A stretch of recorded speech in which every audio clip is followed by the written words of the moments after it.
Ô Juninho, já percebeu como os pastores, juízes e políticos são seres quase divinos? Eles colocam aquele terno, ajustam a gravata e de repente se tornam o símbolo máximo da moralidade e justiça. As duas áreas do que eles? É verdade, Joãozinho. Deve ser a roupa. Nada como um bom terno para fazer a pessoa deixar de lado qualquer hipocrisia, né? Se tá bem vestido, a ética vem junto como se fosse acessório. Com certeza. E o melhor é que eles são imparciais, não se deixam influenciar por nada. Nem política, nem interesse próprio. É pura coincidência se um dia são juízes e no outro políticos. E quando voltam pra toga, voltam purinhos. E ainda falam que eles não podem ter cargo político e ser juízes ao mesmo tempo. Mas não precisa, né? Porque na prática, a gente sabe que dá para conciliar as coisas. Afinal, quem melhor para entender as duas áreas do que eles? Pois é. E dizem que juízes só aplicam a lei. Só que às vezes parece que aplicam a própria lei. Mas isso não é hipocrisia, Juninho. É sabedoria. Afinal, quem somos nós para questionar? João era um jovem que sempre acreditou que a virtude estava nas grandes regras, nos manuais que seguiam à risca os mandamentos religiosos. Acreditava que, para ser justo aos olhos de Deus e dos homens, bastava obedecer. Mas um dia, enquanto lia sobre os ensinamentos de Aristóteles, Platão e, principalmente, as cartas de Paulo, ele começou a perceber algo que mudaria sua vida. Aristóteles dizia que a virtude era o meio-termo, e Paulo falava da graça como o verdadeiro caminho. Mas, então, o que realmente fazia alguém virtuoso? João refletiu.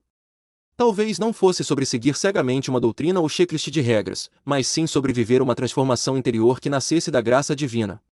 Afinal, o apóstolo Paulo escreveu: porquanto ninguém será justificado diante dele por obras da lei. Isso ressoava profundamente em seu coração. Seria esse o verdadeiro propósito? João percebeu que a fé que não se expressava em amor e virtudes reais era uma fé vazia. Aos poucos, ele abandonou a mentalidade legalista e abraçou a ideia de que a graça, e não a rigidez das regras, era o que o libertava. Não era pela lei, mas pela graça. Não pela doutrina, mas pela virtude que ele começava a desenvolver, paciência, compaixão e uma nova perspectiva de justiça. Ele agora sabia que sua jornada estava apenas começando, pois ser virtuoso não era um destino, mas um caminho que precisaria percorrer todos os dias com disciplina, equilíbrio e generosidade. Gostou dessa reflexão? Então não pare por aqui. Continue assistindo para entender mais profundamente como a transformação pela graça pode impactar sua vida e levar você a uma jornada de virtudes. Não perca o próximo trecho. Defina o que significa virtude para você. Virtude pode ter diferentes significados para diferentes pessoas. Refine sua definição pessoal com base em valores éticos, morais e espirituais que você valoriza. Estabeleça metas claras. Defina objetivos concretos que você deseja alcançar em termos de virtude. Pode ser mais honesto, paciente, compassivo ou disciplinado. Pratique a autoconsciência. Conhecer a si mesmo é fundamental. Identifique suas fraquezas e áreas que precisam de melhoria. A prática da meditação ou reflexão diária pode ajudar a aumentar essa autoconsciência.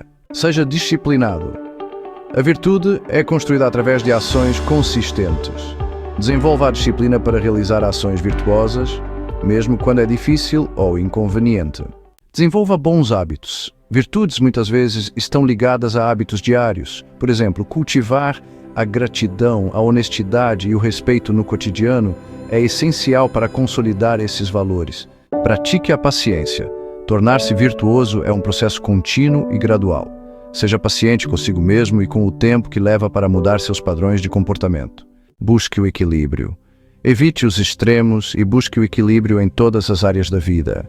A virtude muitas vezes está na justa medida entre dois extremos. Aprenda com os outros. Estuda a vida de pessoas virtuosas, seja em biografias, história ou nas pessoas ao seu redor. Observe seus comportamentos e veja o que você pode aplicar à sua própria vida. Aceite falhas e corrija-se, todos cometem erros. O importante é aprender com eles, ajustar suas ações e continuar perseguindo a melhoria constante. Pratique a generosidade e a compaixão. A virtude se manifesta não só em benefício próprio, mas também no impacto positivo que temos sobre os outros. Ajude, compartilhe, seja compassivo e compreensivo em suas interações diárias. Aristóteles. Em sua obra Ética a Nicômaco, Aristóteles desenvolve a ideia de que a virtude está no meio termo, entre dois extremos de comportamento. A virtude é uma disposição voluntária, adquirida, consistindo em um meio termo, que é determinado pela razão e conforme agiria o homem prudente. Immanuel Kant. Kant, em sua fundamentação da metafísica dos costumes, explora a virtude em termos do dever moral. A virtude é a força moral da vontade do homem em cumprir seu dever contra os obstáculos internos. Platão. Em A República, Platão relaciona a virtude com a justiça e o bem coletivo. A virtude é a saúde e a beleza da alma, e a injustiça, sua doença e fealdade. São Tomás de Aquino. Na Suma Teológica, Aquino faz uma profunda análise sobre as virtudes teologais e cardinais, abordando como elas moldam o caráter moral do ser humano. A virtude é o hábito que se conforma à razão, na medida em que esta determina o meio-termo das ações e paixões humanas. A virtude é um pré-requisito para entrar nos templos santos do Senhor e para receber a orientação do Espírito. A virtude é um padrão de pensamento e conduta com base em padrões morais elevados. Ela inclui a castidade e a pureza moral. São 3 as virtudes teologais: fé, esperança e caridade. A fé é a virtude teologal pela qual cremos em Deus e em tudo o que Ele nos disse e revelou, e que a Santa Igreja nos propõe para acreditarmos, porque Ele é a própria verdade. Pela fé, o homem entrega-se total e livremente a Deus. A frase "não é pela lei, é pela graça, não é pela doutrina, é pela virtude" carrega uma poderosa mensagem de liberdade espiritual e transformação interior, remetendo a princípios centrais da fé cristã e a uma crítica à rigidez religiosa que foca excessivamente em regras e rituais, em vez de uma vida genuinamente moldada pela graça e virtude. Não é pela lei, é pela graça. Esse aspecto da frase destaca a diferença entre o legalismo e o evangelho da graça. Na tradição judaica e também em muitas religiões, a lei representa um conjunto de regras e mandamentos que precisam ser seguidos para que o indivíduo esteja em conformidade com Deus. No entanto, o Novo Testamento, especialmente nas cartas de Paulo, ensina que a salvação e a justificação diante de Deus não vêm pela obediência estrita à lei, mas sim pela graça que vem por meio da fé em Jesus Cristo. A lei, embora tenha sido dada para orientar, não tem o poder de salvar. Paulo, em sua carta aos Romanos 3:20, afirma: "Porquanto ninguém será justificado diante dele por obras da lei, pois pela lei vem o pleno conhecimento do pecado." A lei tem o propósito de mostrar a falha humana e a necessidade de algo maior, a graça de Deus. A graça é o favor imerecido de Deus que concede perdão e vida eterna, não porque o merecemos, mas porque Ele nos ama. Logo, não é pela lei, é pela graça. Significa que nossa relação com Deus não é baseada no cumprimento perfeito das regras, mas no reconhecimento da nossa incapacidade de cumprir essas regras e da nossa total dependência da graça de Deus. Isso nos liberta de uma mentalidade de medo e escravidão a regras, conduzindo-nos à liberdade da fé em Cristo, que nos perdoa e transforma. Não é pela doutrina, é pela virtude. O segundo aspecto da frase é uma crítica à ênfase exagerada em doutrinas e dogmas em detrimento de uma vida vivida com virtude. Doutrinas são importantes para organizar e transmitir a fé de maneira coerente, mas o foco excessivo em regras doutrinárias pode muitas vezes levar à rigidez e à hipocrisia, como Jesus denunciou nos fariseus. Os fariseus eram extremamente zelosos em seguir a letra da lei e em manter a doutrina religiosa, mas Jesus os advertiu várias vezes, dizendo que eles limpavam o exterior do copo, mas o interior estava cheio de ganância e maldade. Lucas 11:39. Ou seja, eles se preocupavam mais com a aparência exterior de obediência do que com a verdadeira transformação do coração. Virtude, por outro lado, está ligada ao caráter moral a disposição interior de viver de acordo com os valores do reino de Deus, como o amor, a misericórdia, a humildade e a justiça. Não basta conhecer e recitar doutrinas. É necessário viver os princípios de bondade, compaixão e integridade.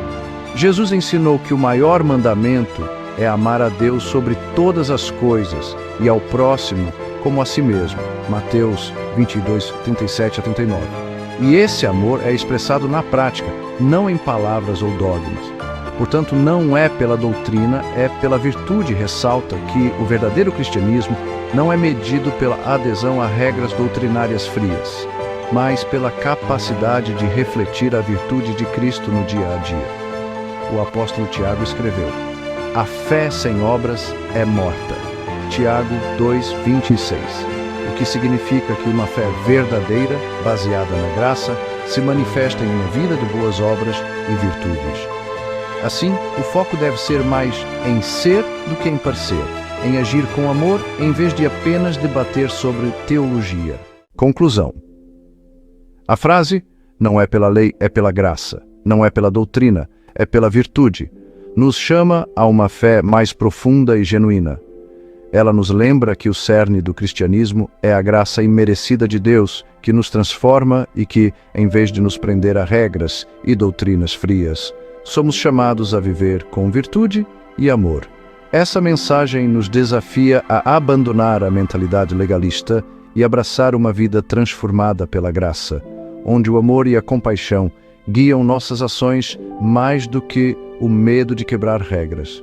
Em última análise, essa frase nos lembra que a verdadeira fé se manifesta não apenas no que acreditamos, mas em como vivemos e amamos. A frase, não é pela lei, é pela graça, não é pela doutrina, é pela virtude, carrega uma mensagem poderosa e profundamente enraizada em princípios cristãos. Ela desafia a tradição de um cristianismo focado excessivamente na conformidade às regras, em favor de uma fé centrada na graça divina e na prática de virtudes morais. Essa ideia é frequentemente defendida nas Escrituras e nos escritos de grandes pensadores cristãos, que destacam a superioridade da graça sobre a lei e da prática das virtudes sobre a rigidez doutrinária. Não é pela lei, é pela graça. O primeiro ponto da frase ressalta o contraste entre o legalismo e o evangelho da graça. O apóstolo Paulo, em várias de suas cartas, foi um dos principais defensores da ideia de que a salvação não pode ser alcançada pela simples observância da lei, mas somente pela fé em Jesus Cristo. Em Efésios 2, 8 a 9, Paulo afirma: porque pela graça sois salvos, por meio da fé. E isso não vem de vós, é dom de Deus. Não vem das obras, para que ninguém se glorie. Isso reforça a mensagem de que o esforço humano por meio da lei não pode conceder a salvação, que é um presente de Deus. A lei, como apontado em Romanos 3, 20, revela o pecado, mas não tem poder de redimir o ser humano.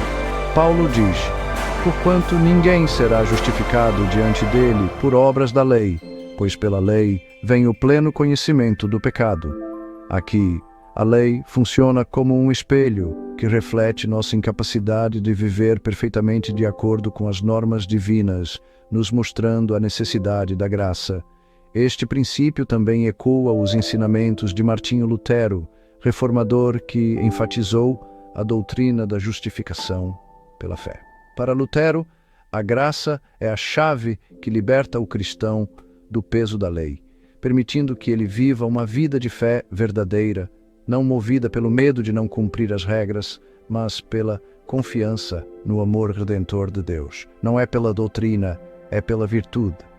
A segunda parte da frase critica o foco excessivo em doutrinas e dogmas e defende uma vida moldada pelas virtudes cristãs. Jesus, em seus ensinamentos, constantemente confrontou os fariseus e os escribas que se apegavam à letra da lei, mas negligenciavam o espírito da mesma. Em Mateus 23, 23, Jesus diz: ai de vós, escribas e fariseus, hipócritas, pois que dizimais a hortelã, o endro e o cominho, e desprezais o mais importante da lei, o juízo, a misericórdia e a fé. Deveis, porém, fazer estas coisas e não omitir aquelas. Aqui, Ele denuncia a prática de cumprir os aspectos menores da lei, enquanto ignoram os princípios fundamentais da justiça e da misericórdia. Esse contraste entre doutrina e virtude também foi abordado por Santo Agostinho, que afirmou que a fé, que opera pelo amor, referência a Gálatas 5:6, é o que realmente importa, destacando a importância de uma vida virtuosa que transcende a mera obediência doutrinária. Para Agostinho, o amor, como virtude central, deve ser a base de toda a vida cristã, porque ele é o princípio que dá sentido a todos os mandamentos e regras. O apóstolo Tiago reforça essa ideia ao afirmar: a fé sem obras é morta. Tiago 2:26. Tiago não desvaloriza a fé, mas afirma que uma fé verdadeira e transformadora se manifesta em ações concretas e virtudes, como a compaixão, a generosidade e o cuidado com o próximo. Portanto, a virtude não é um acessório da fé, mas sua expressão viva. Além disso, o teólogo contemporâneo Dietrich Bonhoeffer, em seu livro O Discipulado, alerta contra uma graça barata, que aceita a doutrina sem exigir transformação de vida. Para Bonhoeffer, seguir a Cristo significa imitar suas virtudes, como o sacrifício e o amor, em vez de simplesmente aderir a um conjunto de regras ou dogmas. Conclusão. A frase não é pela lei, é pela graça, não é pela doutrina, é pela virtude. Não apenas ecoa a mensagem central do Evangelho, mas também reflete uma crítica histórica à religiosidade vazia, focada em rituais e regras sem verdadeira transformação interior. João Calvino, outro importante teólogo da Reforma, enfatizou que a verdadeira religião está no coração, não apenas no cumprimento de preceitos externos. Ele afirmou: a verdadeira piedade consiste em um sincero temor e amor a Deus, e não na simples observância da lei.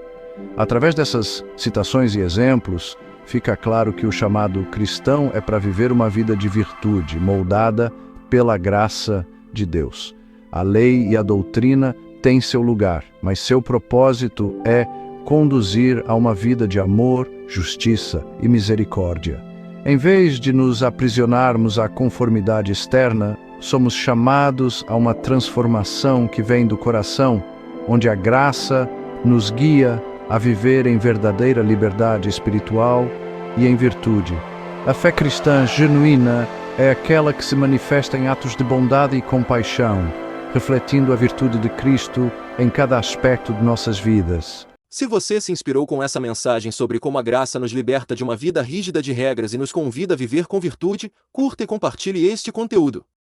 Ajude mais pessoas a descobrirem que é na prática do amor e da compaixão que encontramos a verdadeira fé.